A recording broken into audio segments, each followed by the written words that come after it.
Bonsoir à tous nos amis qui se connectent avec nous depuis différents endroits du monde entier. Écris-nous dans les commentaires, dans le chat et dis-nous de quel pays tu nous suis ce soir. J'aimerais saluer des amis d'Argentine, ceux qui sont également au Pérou et qui voient ce programme. Nous saluons toutes les personnes qui nous regardent depuis l'Amérique du Nord et également de toutes les personnes de la Maison de la Vision de Colombie. À tous, bienvenue. Nous savons que s'avoisine un temps de plus grand réveil dans l'histoire du christianisme. Ce temps de confinement global est l'opportunité pour que chaque nation, chaque foyer, chaque cœur se prépare pour la manifestation de l'Esprit. Peu importe la distance, la langue, la culture, nous nous préparons pour la Pentecôte. Nous sommes en train de nous préparer pour la Pentecôte. Nous préparons le chemin pour la plus grande manifestation de l'amour et de la puissance de Dieu sur la terre. Cette semaine, nous voulons que vous vous prépariez pour apprendre plus. Nous avons 3 grands docteurs de la parole. Pasteur qui sera avec nous cette semaine. Cette semaine, nous aurons avec nous le pasteur Clive ce soir. Nous aurons Jim Raymer depuis le Portugal et également l'apôtre, le pasteur Auriel depuis les Philippines. Dans l'Antiquité, Dieu a affirmé l'Église au travers des 5 ministères. Et pour la préparation de la Pentecôte, nous avons décidé de restaurer ces 5 ministères dans l'Église globale et dans nos vies. Nous aimerions commencer cette semaine de séminaire en donnant une reconnaissance très spéciale à nos frères de Bolivie, en Amérique latine. Ce sont des guerriers qui aujourd'hui affrontent non seulement la pandémie, mais également de très grands changements dans leur gouvernement. Nous avons par téléphone le pasteur Romulo avec sa famille. Avec sa famille, il développe un travail vraiment très important. Depuis 16 ans, ils ont créé des œuvres missionnaires à Santa Cruz de la Tierra, à La Paz, à La Guardia, à Montero, à San Antonio, à Santa Rosa et à San Juan. Bonsoir, pasteur Romulo. Comment va la situation en Bolivie? Depuis la Bolivie, un pays situé dans le cœur de l'Amérique du Sud, avec une population de 11 millions et demi d'habitants. Aujourd'hui, nous saluons tous les auditeurs dans tout le monde entier. Et nous aimerions également vous dire que ça fait 14 ans que nous sommes gouvernés par un gouvernement de droite, de gauche. Et depuis novembre, il y a une révolte nationale à travers de laquelle le président Evo Morales a été sorti du pouvoir. Et aujourd'hui, nous avons un gouvernement avec la présidence Agnès. Donc, il y a eu des changements dans les principales institutions du pays. Et nous sommes dans le processus de nouvelles élections pour pouvoir nommer les députés, les sénateurs et également le président de la République. Nous n'avons toujours pas de date à cause de l'urgence que nous vivons actuellement dans le monde entier et particulièrement en Bolivie. Nous n'avons pas pu avoir, par conséquent, les élections. La Bolivie est un pays principalement agricole et minéral. Et le secteur productif a été vraiment très touché par cette pandémie, par le COVID-19. Nous avons été affectés de manière notoire et tout ce qui est agricole a réellement diminué. Nous n'avons pas les ressources, nous n'avons pas les produits ni la matière première. Pasteur, raconte-nous un peu le travail que fait l'Église aujourd'hui. Nous pouvons vous dire que ça fait maintenant 16 ans que nous avons été envoyés en Bolivie en tant que missionnaires et nous avons travaillé, nous avons semé des cellules, nous avons planté des églises dans ce pays, dans cette merveilleuse nation. Et aujourd'hui, nous aimerions remercier chacun d'entre vous pour chaque prière que vous faites pour nous. J'ai entendu que beaucoup nous soutenaient dans l'intercession. Merci beaucoup. Merci pour la prière de tous les frères dans le monde. À vous tous, merci. Et en tant qu'Église locale également, nous sommes déterminés à répartir des vivres. Nous le faisons de manière hebdomadaire Nous allons vers les familles les plus défavorisées. Et lorsque nous arrivons chez eux, nous voyons qu'il y a beaucoup de personnes qui ont besoin de vivre, mais nous ne pouvons pas satisfaire tout le monde. Mais nous savons que le Dieu Tout-Puissant nous aidera et que nous irons de l'avant. Merci à tous, que Dieu vous bénisse. Merci, Pasteur Romulo. C'est vraiment incroyable de voir que malgré tout ce que vivent les Boliviens, ils sont un exemple dans la gestion de cette crise globale. Aujourd'hui, le ministre de la Santé bolivien a informé qu'il y avait 600 cas de plus de contagion. Il y a également des morts. C'est un chiffre vraiment très faible par rapport à tout ce qui se passe dans le monde. Aujourd'hui, nous accompagne le directeur national du ministère de l'Éducation, Dr Humberto Peñado. Merci de nous accompagner. Bonjour, j'aimerais saluer fortement et cordialement le pasteur Castellanos, également son épouse, la sénatrice Emma Claudia Castellanos. Depuis Santa Cruz, nous vous envoyons des bénédictions et nous vous remercions également, car durant ce temps, nous savons que vous priez beaucoup pour les nations et dans ce cas, pour notre bien-aimé pays, la Bolivie. Je suis le docteur Humberto, je suis fonctionnaire dans le gouvernement de notre pays et durant ces temps, réellement, je crois qu'au-delà de ce qui se voit, de ce qui paraît être mauvais, je sais que Dieu est en train d'œuvrer et qu'il a un dessein pour chaque nation. Je crois qu'il n'y a rien qui arrive pour le mal, tout concourt au bien de ceux qui aiment Dieu. Et depuis que cette épidémie globale a commencé, nous avons vu que Dieu est en train d'agir pour que ce soit le préambule de ce qui sera le plus grand réveil que nous avons vu, que nous verrons en tant qu'hommes. Aujourd'hui, les yeux du monde essaient de comprendre, essaient de voir au-delà du matériel, essaient de se demander quelle est la destinée de chaque homme sur cette terre. Et je crois que beaucoup tournent leur regard vers Dieu, beaucoup essaient de restaurer leur relation avec Dieu. Et je crois qu'également, à partir de ce temps, non seulement les nations, non seulement les vies, mais chaque nation sera guérie. L'unique chose qui peut nous guérir, c'est Jésus-Christ. Et en Bolivie, nous prions, nous faisons des tours de prière. La présidente a été la première à convoquer un grand jeûne de prière au niveau national. Et ce commandement, nous l'avons adopté, nous l'avons accepté.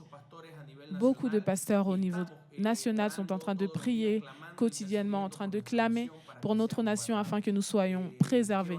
J'aimerais remercier et j'aimerais demander également la chose dont nous avons le plus besoin aujourd'hui, c'est la prière.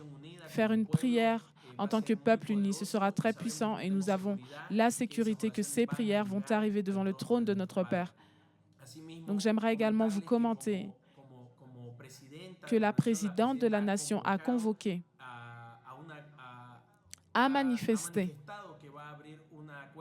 qu'elle allait ouvrir un compte bancaire pour pouvoir recevoir des dons. Donc, dans ce sens, nous vous demandons de prier pour que le Seigneur puisse toucher le cœur d'entrepreneurs, de toute personne qui pourra donner pour les autres, afin qu'on puisse arriver à aider chaque personne, à donner la provision à chaque personne qui est dans le besoin. Que Dieu garde la Colombie, que Dieu garde la Bolivie, que Dieu garde notre nation. Et je bénis encore une fois le grand ministère du pasteur César et de la pasteur Claudia. C'est vraiment un grand travail que fait chaque missionnaire dans le pays dans lequel Dieu l'a envoyé. C'est pour cela que je t'appuie, que je te demande d'appuyer, de soutenir ton Église locale, de soutenir le travail social que l'Église fait en ce moment. Nous savons que Dieu nous prépare pour de très grandes choses. Et ce soir, nous allons tous nous préparer nos cœurs pour pouvoir adorer le Seigneur. Invite ta famille. Peut-être qu'il y a des personnes qui sont actives dans la maison, mais invite-les. Ensemble, nous allons adorer le Seigneur avec Génération 12. Le travail missionnaire est si essentiel dans chaque pays et nous comprenons la difficulté financière que les églises affrontent en ce moment. Et nous croyons que Jéhovah est celui qui pourvoit pour chaque église. La semaine dernière, nous avons pu être un canal de bénédiction pour les églises locales de la nation d'Équateur. Au travers de vos dons, vous avez pu le faire. Et ce soir, nous avons avec nous le pasteur Abelardo. Pasteur, c'est une joie de t'avoir avec nous ce soir. Raconte-nous comment vous avez pu recevoir ces finances en Équateur. Pasteur, bonsoir. J'aimerais te rendre grâce, dire merci à la communauté G12, premièrement, au pasteur César et à la pasteur Claudia pour la bénédiction incroyable qu'ils ont fait en nous dédiant un programme pour nous bénir, non seulement au niveau spirituel, mais également au niveau économique. Pour nous, réellement, ça a été incroyable. Nous avons pu bénir certaines églises ici en Équateur, dans la ville de Quito et dans la ville de Guayaquil. Amen, pasteur. Les autres églises, les autres pasteurs au niveau local, lorsque tu leur as donné cette offrande, quelle a été la réaction? Pour beaucoup, c'est une surprise de que l'Église vienne pour satisfaire leurs besoins et également pour satisfaire les besoins des pasteurs. Nous avons reçu de très beaux messages de gratitude. J'ai entendu un témoignage que tu m'as partagé il y a quelque temps sur une femme qui t'a envoyé un message concernant cette semence. Je ne sais pas si tu veux le partager avec nous. Oui, effectivement, c'est très fort lorsqu'on reçoit un message pour nous dire « Pasteur, merci beaucoup, les provisions étaient en train de se terminer chez nous, mais merci d'avoir reçu cet apport, cette aide de votre part. » Pour finir, j'aimerais que tu puisses nous donner un message à toutes les personnes qui nous écoutent. Peut-être que ces personnes ne vivent pas en Équateur. Aujourd'hui, nous sommes en train de voir également en Bolivie à quel point c'est important d'être généreux.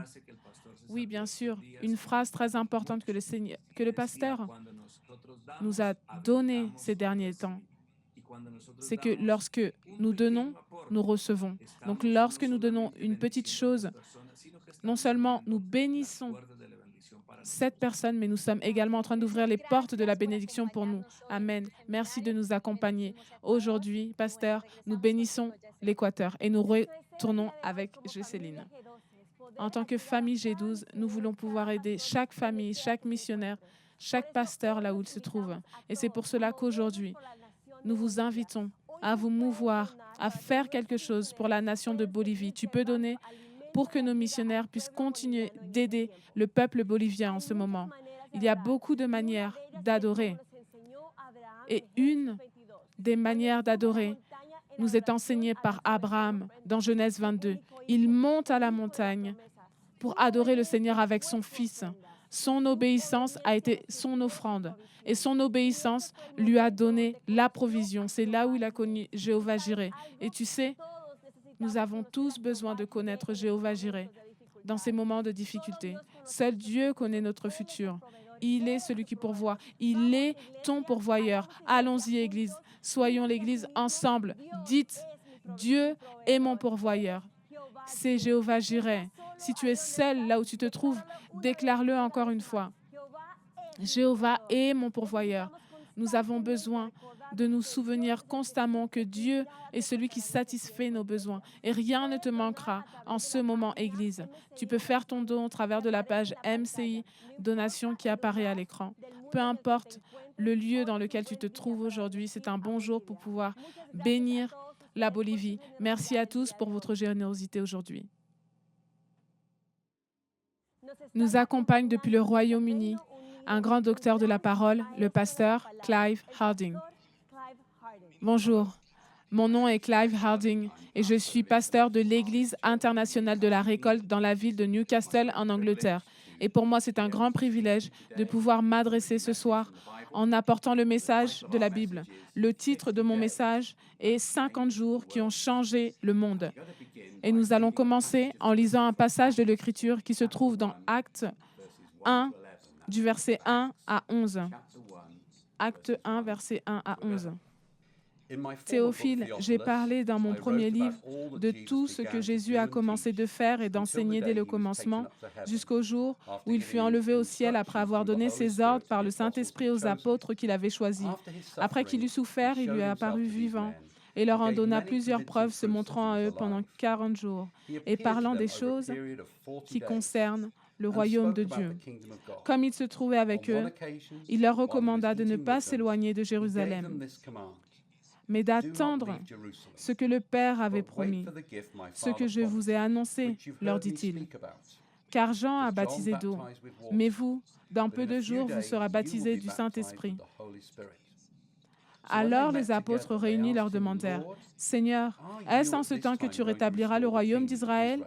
Et il leur répondit, « Ce n'est pas à vous de connaître les temps ou les moments que le Père a fixés de sa propre autorité, mais vous recevrez une puissance, le Saint-Esprit survenant sur vous, et vous serez mes témoins à Jérusalem, dans toute la Judée, dans la Samarie et jusqu'aux extrémités de la terre. » Après avoir dit cela, il fut élevé pendant qu'ils le regardaient, et une nuée le déroba à leurs yeux. Et comme il les avait regardés fixés vers le ciel, pendant qu'ils s'en allaient, voici, deux hommes vêtus de blanc leur apparurent et dirent, « Hommes galiléens, pourquoi arrêtez-vous à regarder, vous arrêtez-vous à regarder le ciel? Ce Jésus qui a été enlevé au ciel du milieu de vous reviendra de la même manière que vous l'avez vu allant au ciel. » Amen. Prions. Père, nous te rendons grâce pour la puissance de ta parole, parce qu'elle transforme et change les vies.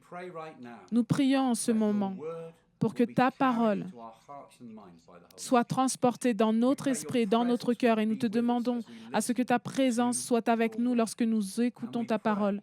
Nous prions pour que tu nous remplisses de ton esprit, que tu transformes nos vies au travers de ce que nous écoutons aujourd'hui, dans le nom de Jésus. Amen. Donc, 50 jours qui ont transformé le monde. Si vous cherchez dans un livre, dans une encyclopédie ou sur Internet pour rechercher des événements qui ont changé le monde, il y a deux types de listes. La première, ce sont les grands événements qui ont changé il y a des années, des siècles en arrière le monde. Sinon, nous avons également des événements qui se sont produits en très peu de jours. Dans ces deux cas, ces événements sont capables de produire de grands changements dans notre monde. Mais pour nous, le plus grand des changements que le monde a vu a été le changement, cet événement que nous venons de lire, ce qui s'est produit en 50 jours. En 1989, moi et avec plusieurs amis, nous étions scotchés à la télé, en train de regarder un événement qui avait changé le monde. En 23 jours, le monde que nous avions connu a changé en bien. Que s'est-il passé? Il y a eu une série d'événements en Allemagne, en Europe. Et à la fin de ces 23 jours, ceci s'est terminé. Nous avons vu des personnes qui sont montées sur ce mur que nous connaissons comme étant le mur de Berlin. C'était la séparation entre l'Orient et l'Occident. C'était la séparation du monde communiste en ce temps. Et en novembre 1989, tout a changé. Des simples personnes ont détruit cette muraille, ont détruit ce mur en long et en large et ont commencé à traverser les uns après les autres pour aller de l'autre côté. Et tout d'un coup, soudain, le monde est devenu quelque chose de différent. Nous étions chez nous, nous étions choqués. Nous ne pouvions pas croire à cet événement qui s'était produit en seulement quelques jours. Mais des choses comme celle-ci peuvent changer le monde en un temps très court. Et ce que nous venons de lire, c'est un événement encore plus incroyable que celui-ci. C'était uniquement 50 jours. Et après cela, le monde a changé. Et lorsque nous regardons à l'Église, lorsque nous regardons le calendrier chrétien, nous pouvons voir qu'après la Semaine sainte, après ce jour où Jésus est mort à la croix, il est ressuscité bien évidemment 3 jours plus tard, mais après ce fait, nous avons pu voir 40 jours après la mort de Jésus à la croix. Et cet événement est connu comme étant l'ascension, lorsque Jésus quitte la terre et monte au ciel pour être avec le Père. Et 10 jours plus tard, nous voyons un autre événement dans le calendrier chrétien, et c'est la fête de la Pentecôte. Et ceci nous rappelle et nous enseigne concernant le temps durant lequel Dieu a envoyé son Saint-Esprit sur les disciples pour leur donner de la puissance. 40 plus 10 nous donne 50. Et en grec, le mot 50 est Pentecôte. Et c'est de là où nous avons la Pentecôte. Donc chaque personne qui s'identifie avec la Pentecôte en tant qu'expérience, qui désire expérience, qui nous amène aux chrétiens charismatiques. Ça signifie 50, c'est la Pentecôte, c'est la même chose. Par cela, nous voulons dire que ce qui s'est produit en 50 jours a changé non seulement le monde, mais cela m'a changé également. Et pour cela, nous sommes des personnes du 50e jour ou des personnes de la Pentecôte. Nous sommes des personnes de l'Esprit du Dieu vivant. Et nous arrivons à ces 40 jours. Nous avions passé 40 jours après la mort de Jésus à la croix. Il est ressuscité au 3e jour. Et tout le restant de ces jours, il voyait les disciples de manière surnaturelle. Il leur donnait les preuves qu'il était réellement vivant. Il mangeait avec eux, il les enseignait durant ces 40 jours. Il était sur le point de quitter la terre. Il était sur le point de monter au ciel. Car il avait culminé son œuvre et il pouvait être auprès de Dieu le Père. Mais avant de monter au ciel, il avait quelques heures avec les disciples. Il leur a dédié son temps et il a commencé à leur parler des prochains jours. Il leur a dit, « Vous êtes arrivés à ces 40 premiers jours et c'est très bien, mais il reste encore 10 jours. Et si vous pouvez avoir cette expérience des 50 jours, tout dans vos vies et dans le monde entier changera. Vous devez arriver à ces 10 jours. » Donc, il leur donnait des instructions, il les guidait, il les aidait et leur donnait des conseils pour pouvoir passer du 40e au 50e jour. Parce qu'en arrivant au 50e jour, ils allaient être remplis du Saint-Esprit, guidés par le Saint-Esprit et remplis de sa puissance.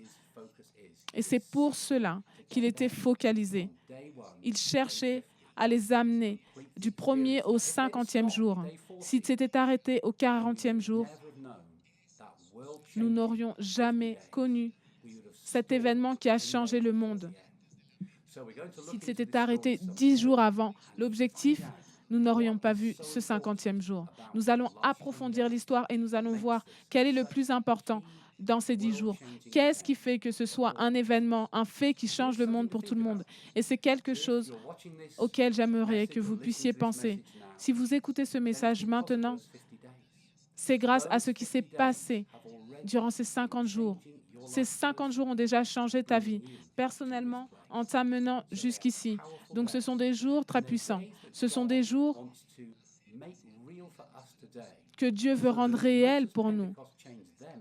De la même manière que la Pentecôte les a changés, en ce temps, nous voulons avoir cette même puissance et ce même impact pour nous aujourd'hui. Donc, nous allons continuer d'avancer. Et j'aimerais que nous puissions voir deux objectifs de la Pentecôte, et nous allons également voir 2 problèmes qui peuvent empêcher l'objectif de la Pentecôte. Nous allons commencer avec les 2 objectifs de la Pentecôte. 2 objectifs de ces 50 derniers jours. Le premier objectif, c'est la puissance. J'aimerais que vous puissiez répéter avec moi. Et nous avons ceci au verset 8. La puissance, c'est tout, la puissance. Maintenant, la puissance, c'est une des choses étranges pour les chrétiens. C'est quelque chose qui, normalement, nous ne désirons pas en tant que chrétiens, comme le désirent les leaders politiques ou les multimillionnaires. Et nous passons beaucoup de temps en tant que chrétiens à apprendre à être humbles, à nous détacher des choses. Et tout ceci est bon, c'est biblique et c'est pieux. Mais lorsque nous avons fait tout cela, Dieu veut venir à nous et nous faire une très grande promesse, une très grande offre qui se résume en un seul mot, la puissance. Si je vous demande aujourd'hui, ou si je demande à un quelconque croyant en lui disant, est-ce que tu aimerais avoir plus de puissance de Dieu dans ta vie? Je suis sûre que la réponse sera oui. Imagine que tu te trouves sur un circuit de course et tu vois les équipes en train de préparer les voitures de Formule 1 et tu vas voir chaque équipe en leur demandant « Est-ce que vous aimeriez avoir un peu plus de puissance dans votre voiture ?» Je suis sûre que chaque équipe, chaque conducteur dira « Oui, bien sûr », parce que nous avons toujours besoin de plus, et spécialement lorsque nous avons besoin de gagner. Et c'est ce qui se produit avec nous en tant que chrétiens.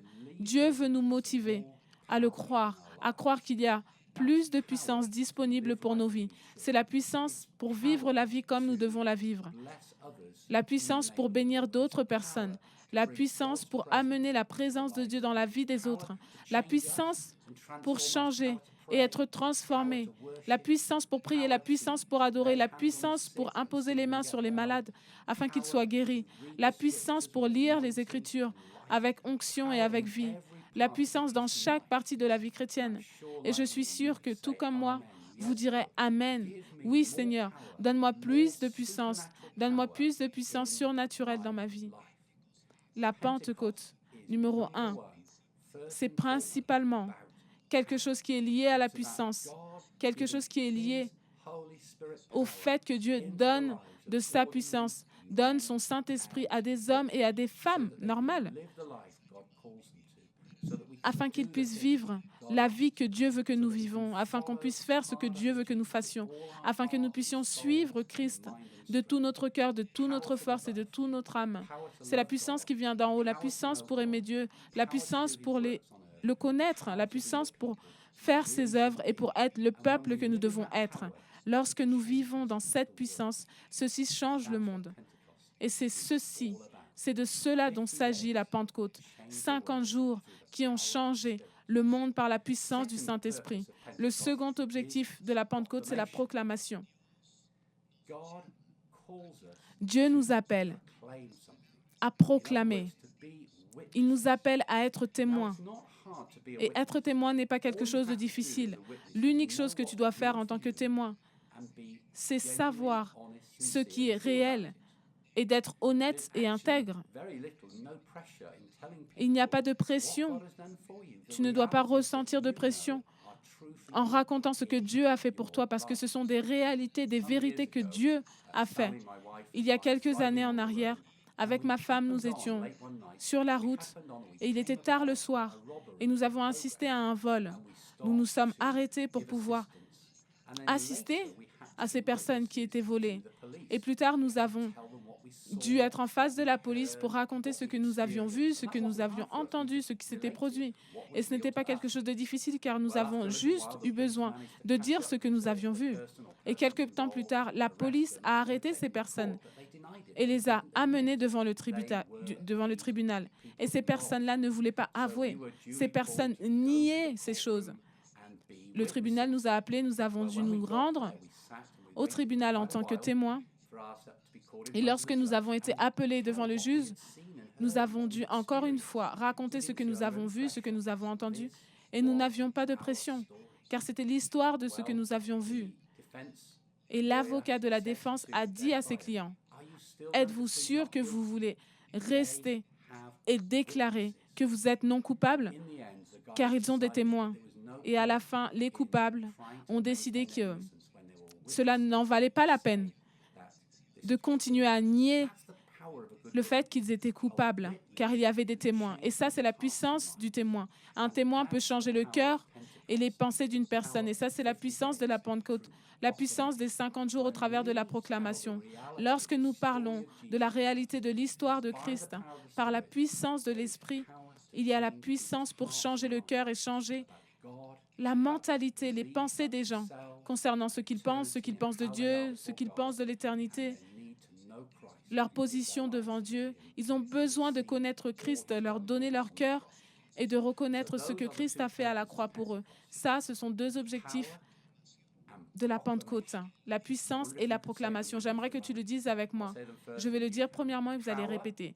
Puissance et proclamation. C'est vraiment incroyable de voir ces deux objectifs de la Pentecôte. Maintenant, j'aimerais avancer, j'aimerais qu'on puisse regarder deux autres choses. Ce sont deux problèmes qui peuvent se produire, qui peuvent se passer et empêcher nous empêcher de passer du 40e au 50e jour. C'était un problème pour les disciples et ça peut également être un disciple pour nous. Donc j'aimerais qu'on puisse regarder deux choses qui ont été des difficultés pour les disciples pour passer du 40e au 50e jour. Souvenez-vous, 50 jours ont changé le monde. Donc le premier problème que nous rencontrons ici, c'est le verset 6. Au verset 6, les disciples ont commencé à poser plusieurs questions à Jésus et lui ont demandé. Ils lui ont fait des questions sur des choses qui n'étaient pas la chose sur laquelle ils devaient se focaliser en ce temps. Ils ont dit, Seigneur, est-ce en ce temps que tu rétabliras le royaume d'Israël? Nous pouvons comprendre ce que signifie ceci ici. Premièrement, ils avaient beaucoup de questions, car dans leur tradition, il y avait beaucoup de spéculations sur la manière dont viendrait le Messie, pardon. Et Jésus ne leur a pas répondu. Et c'est quelque chose de très curieux, car s'il y avait une opportunité dans la Bible pour que nous sachions les temps, les saisons, les événements, ça aurait été le moment clé durant lequel Jésus aurait pu répondre. C'était un moment que Jésus connaissait, il aurait pu leur communiquer, mais il ne l'a pas fait. Et il leur a dit, vous n'avez pas besoin de savoir ceci. Ceci est entre les mains de Dieu. Il y a autre chose que je mets entre vos mains, et c'est la puissance et la proclamation. C'est autre chose. Les autres questions que vous avez peuvent attendre pour un autre temps. Vous pouvez attendre que Dieu le révèle au temps opportun. Mais pour le moment, vous devez vous concentrer. Vous ne devez pas essayer de deviner ou de spéculer, non.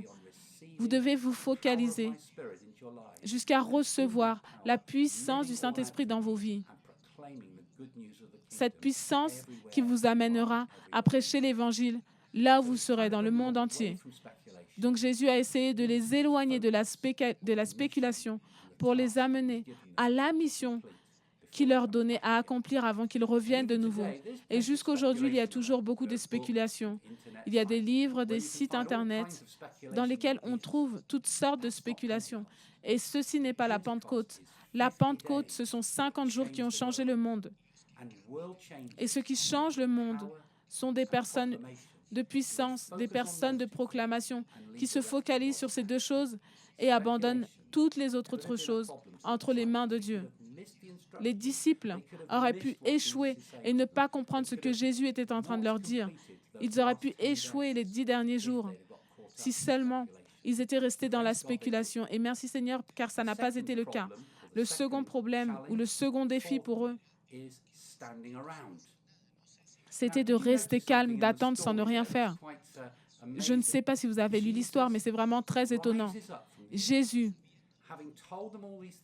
descend sur la terre et il leur avait tout raconté. Il monte au ciel et la nuée le couvre. Et là, les disciples étaient si émerveillés, étonnés, et ils sont restés paralysés. Ils sont restés là sans rien faire. Ils ne savaient pas quoi faire.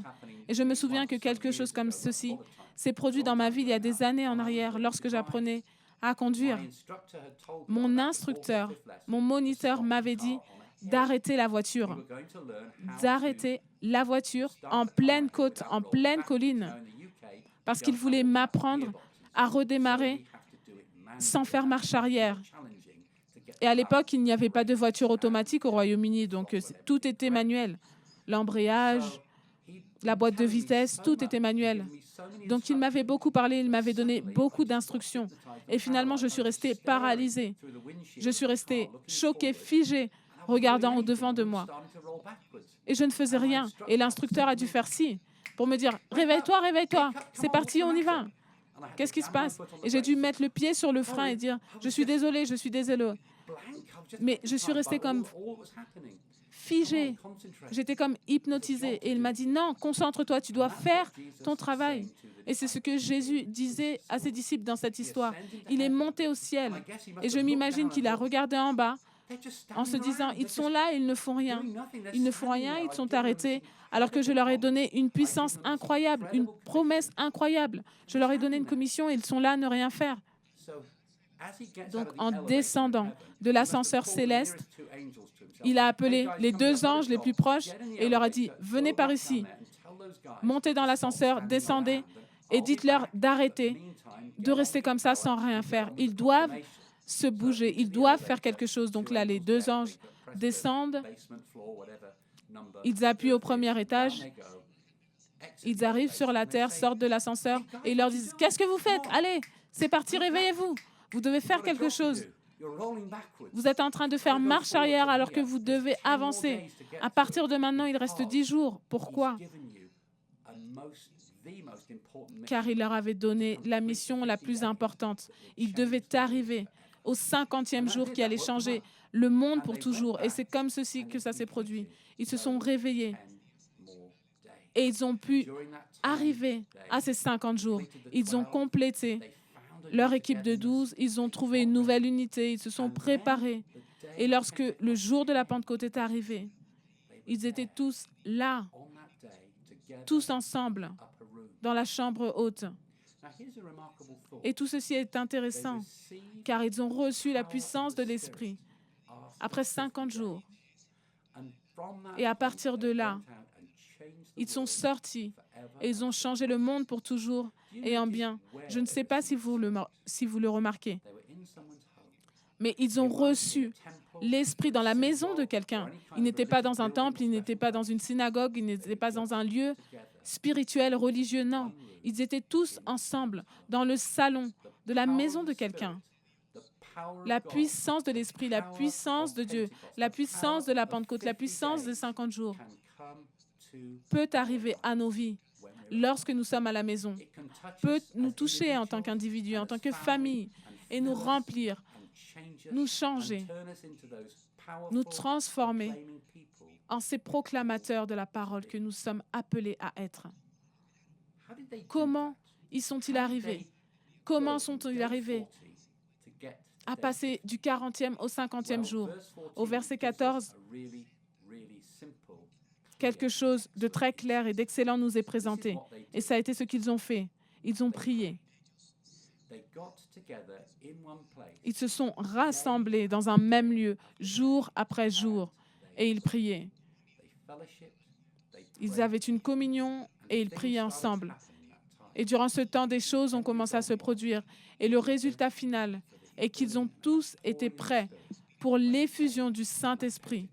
Lorsque la Pentecôte est arrivée ce matin-là, ils ont réussi. Ils sont arrivés au 50e jour. Et j'aimerais vous motiver, chacun d'entre vous. C'est le même principe qui va fonctionner pour nous. Lorsque nous cherchons Dieu, sincèrement, même durant une période de 10 jours, Dieu peut faire des choses merveilleuses dans nos vies. Il peut le faire pendant que nous sommes à la maison. La puissance du Saint-Esprit peut être déversée, répandue sur toi.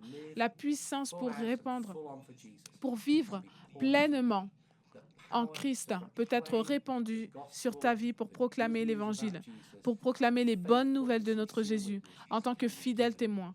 Tout cela peut être donné à toi et à chacun d'entre nous si nous le cherchons en prière. Quand bien même nous vivons ce temps, nous pouvons le faire aujourd'hui. Et j'aimerais t'inviter à faire une prière là où tu te trouves. Là où tu te trouves, j'aimerais t'inviter à faire cette prière, que tu comprennes que la présence de l'Esprit est toujours disponible, que la Pentecôte, les 50 jours vont être réels pour toi, pour te changer, pour changer ta famille, pour changer ta nation. Que Dieu est en train de chercher. Il est désireux de déverser, de répandre son esprit là où nous nous trouvons. Donc, je t'invite à mettre ta main sur ton cœur et à prier avec moi. Seigneur Jésus, je viens au-devant de toi.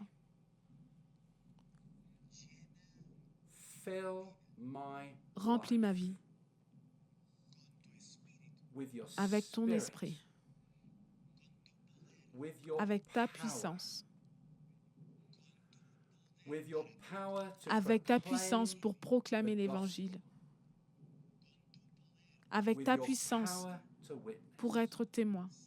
Seigneur, viens dans mon cœur, viens dans ma maison, aujourd'hui, maintenant même, par la puissance de ton Esprit Saint. et vis en moi et vis au travers de moi. Dans le nom de Jésus. Amen.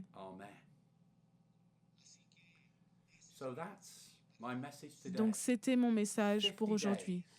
50 jours qui ont changé le monde. Et ces 50 jours, cette expérience, peut-être la nôtre aujourd'hui. 50 jours, c'est la Pentecôte. La plénitude de l'Esprit de Dieu pour recevoir la puissance, pour pouvoir être proclamateur. Nous devons nous assurer de ne pas tomber dans la spéculation et ne pas non plus rester là les bras croisés sans rien faire. Nous devons le chercher dans la prière. Nous devons chercher sa disposition et son cœur pour qu'il déverse son esprit sur nos vies pour la gloire du Père ici sur cette terre. Son esprit est là comme il l'a été durant les 50 premiers jours. Que Dieu vous remplisse de son esprit, qu'il vous bénisse, qu'il fasse que vous soyez ces chrétiens des 50 jours de la Pentecôte, des gens qui changent le monde. Amen. Merci, Pasteur Clive, pour ce message incroyable. Nous sommes en route vers la Pentecôte et il est nécessaire de restaurer les 5 ministères, non seulement dans nos vies, mais dans l'Église locale. Pour cela, cette semaine, ce séminaire de docteurs de la parole, Dieu est en train de te donner de nouvelles habilités pour comprendre sa parole. Maintenant, nous donnons la bienvenue à notre pasteur César Castellanos. Un salut très cordial à tous. C'est une grande bénédiction que Dieu nous donne durant ce temps pour pouvoir partager ensemble. Je sais qu'il y a beaucoup de personnes de différentes nations qui sont en ce moment connectées avec nous. Nous désirons réellement que ce temps soit un temps de bénédiction et d'inspiration pour chacun d'entre vous. Il y a un texte qui se trouve dans l'Évangile de Jean, chapitre 8, au verset 31 et 32. Et c'est le Seigneur lui-même qui parle et il dit, « Si vous demeurez dans ma parole, vous serez vraiment mes disciples. Vous connaîtrez la vérité et la vérité vous affranchira. » Aujourd'hui, j'aimerais apporter une petite réflexion que j'ai intitulée « Le principe de la reproduction ». Remarquez ce que le Seigneur a dit. « Si vous demeurez dans ma parole », une chose est lire la Bible, la retenir et en faire la nôtre est une autre chose. Demeurer dans la parole, c'est lorsque notre esprit s'ouvre à la révélation divine. Et ceci se produit lorsqu'on lit la Bible.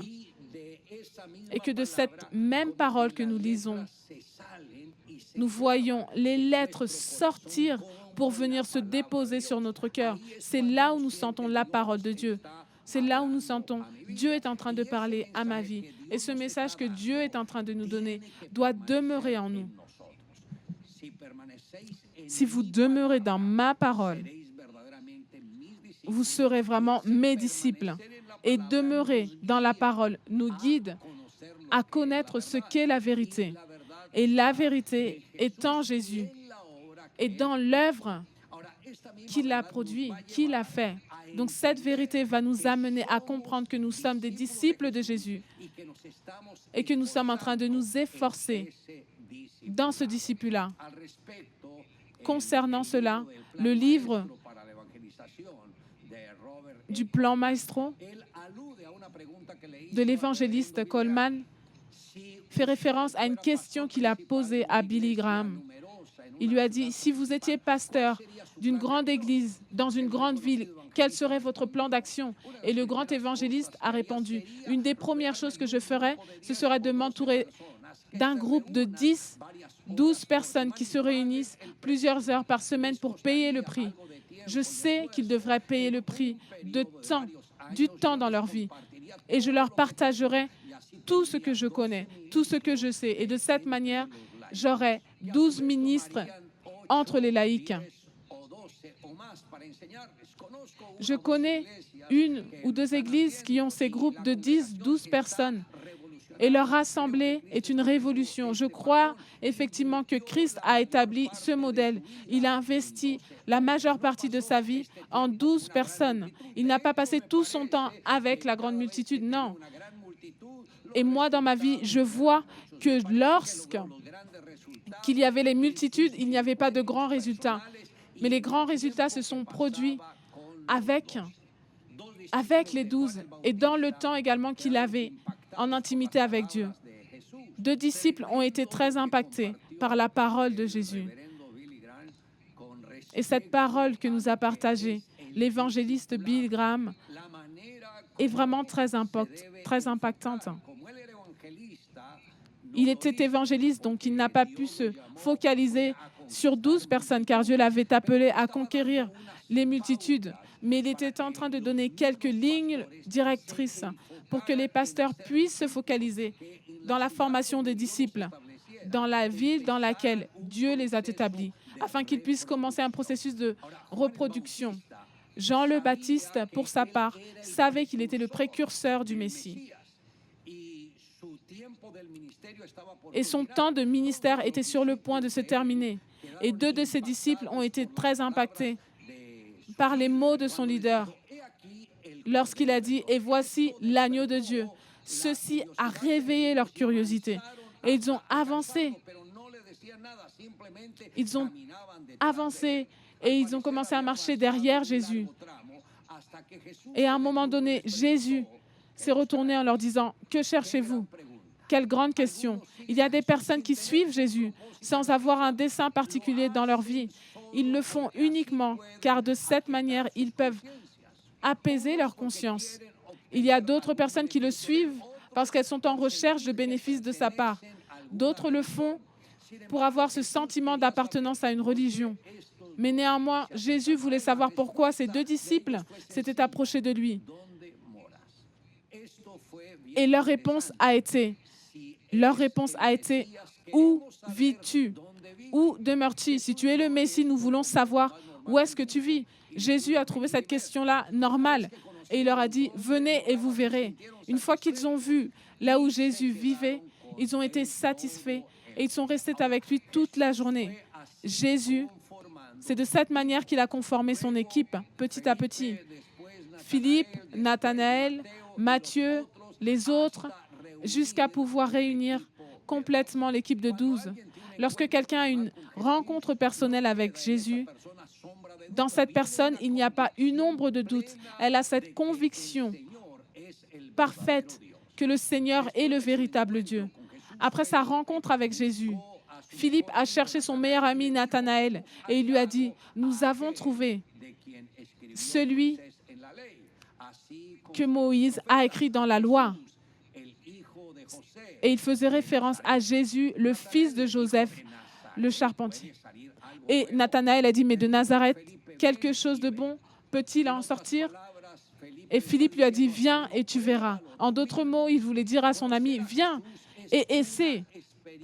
Essaie toi-même, parce que connaître Jésus, c'est une expérience unique. » Et chaque personne qui a eu cette expérience, plus jamais ne pourra être la même personne. Lorsque j'ai connu le Seigneur Jésus, j'avais 18 ans. J'avais lu quasiment tout l'Ancien Testament, j'avais lu les 4 évangiles. Mais cette rencontre personnelle avec Jésus a changé ma vie complètement. Quand bien même je l'avais défié en lui disant « Seigneur, si tu es le véritable Dieu, je veux que tu te révèles à ma vie. Je veux que tu fasses quelque chose pour moi et que tu le fasses maintenant. » Et 15 minutes plus tard, il s'est révélé à ma vie. Ça a été si surnaturel que ce même jour, c'était la nuit, j'ai pu expérimenter la nouvelle naissance sans savoir que c'était ce qu'enseignaient certaines églises. Ça a été ma rencontre personnelle avec Jésus. Et je crois que de cette manière, tout comme les suiveurs de Jésus, tout comme tous ceux qui avaient eu cette rencontre personnelle avec lui, quelque chose de similaire m'est arrivé. Il n'y a pas de moyen, il n'y a aucun moyen par lequel nous pouvons connaître la lumière pour ensuite retourner dans l'obscurité. Et je parle de l'obscurité comme étant le monde du péché, le monde de l'immoralité, le monde des choses incorrectes. Lorsque nous connaissons Jésus, nous connaissons la lumière. Et plus jamais nous voulons retourner dans les ténèbres, car à l'intérieur de nous, il y a un feu qui s'est allumé et nous ne voulons pas l'éteindre pour rien au monde. C'est pour ça qu'il est important que nous puissions comprendre que lorsque Dieu se révèle à nos vies, il met son feu en nous et ce même feu nous amène à ce que nous puissions nous reproduire, à ce que nous puissions atteindre, toucher d'autres vies pour le Seigneur. Dans mon cas, j'ai commencé à sentir cette soif, cette faim pour gagner des âmes. Je prêchais tous les jours, je prêchais tout le temps. Et c'est là où est né en moi le feu de Dieu. Et je veux vous dire que c'est un temps durant lequel nous pouvons influencer beaucoup de vies. Nous devons profiter des circonstances que le monde traverse en ce moment. C'est un moment de crise, c'est un moment d'incertitude.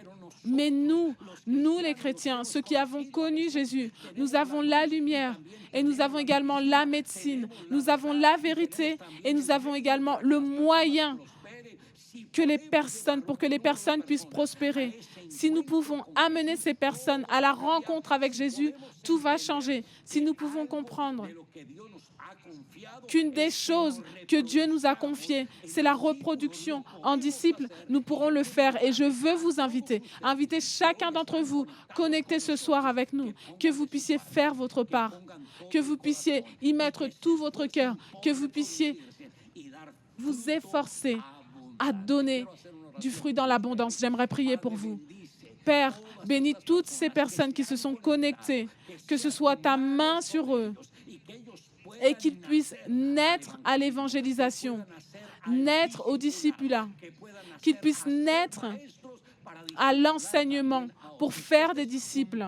C'est un temps, Seigneur, durant lequel ton feu commence à brûler dans plusieurs cœurs, dans plusieurs églises, dans plusieurs vies et dans plusieurs nations. C'est dans le nom de Jésus. Merci, Seigneur. Amen. Et à chacun d'entre vous, merci. Merci de vous unir semaine après semaine, jour après jour avec nous. Je vous embrasse, que Dieu vous bénisse.